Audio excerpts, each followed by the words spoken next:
تو یاد رکھیے گا کہ اس شادی کے اندر، نکاح کے اندر اہم چیز ہے مہر ادا کرنا۔ اچھا، مہر ہمارے باپ، ہمارے پیارے باپ جناب آدم علیہ السلام اور اماں حوا علیہ السلام کا جب عقد ہونے لگا تو یہاں یہ بات بڑی توجہ طلب ہے کہ ہمارے باپ ہیں، ہمارے باپ نے جو کام کیا ہمیں بھی وہ کرنا ہے۔ جناب آدم علیہ السلام کا جب عقد ہوا نا تو یہاں پر علماء کرام نے، تاریخ مورخین نے اور سیرت نگاروں نے اپنے اپنے قلم اٹھائے کہ اب جناب آدم علیہ السلام، یہ دنیا کا پہلا رشتہ ہے کہ اماں حوا کو دیکھا، حیران ہو گئے۔ تو بات یہ ہے کہ جناب آدم علیہ السلام نے بھی حق مہر ادا کیا تھا۔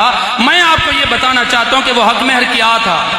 کتاب کا نام ہے مواہب اللدنیہ، اس کی جلد 1 صفحہ 50 ہے، اور نزہۃ المجالس کی جلد 2 صفحہ 172 ہے، اور اسی طرح شرح الکبیر اس کی جلد 4 صفحہ 496 پر لکھا گیا کہ جناب آدم علیہ السلام نے کیسا حق مہر ادا کیا تھا۔ اور مدارج النبوہ کے اندر بھی یہ بات تحریر ہے کہ جناب آدم علیہ السلام نے سب سے پہلا جو حق مہر ادا کیا تھا، ان کو یہ حکم دیا گیا تھا کہ اے آدم آپ حق مہر ادا کریں۔ پوچھتے ہیں کہ جی حق مہر کیسا ادا کرنا ہے، کتنا ادا کرنا ہے؟ یہ جو حوالہ جات آپ کے سامنے پیش کیے ہیں نا، ان کو بتایا گیا کہ اے پیارے آدم، آپ اور آپ کی اہلیہ محترمہ دونوں مل کر اللہ کے پیارے حبیب، امت کے غمخوار نبی محمد مصطفیٰ پر درود و سلام پڑھ لو۔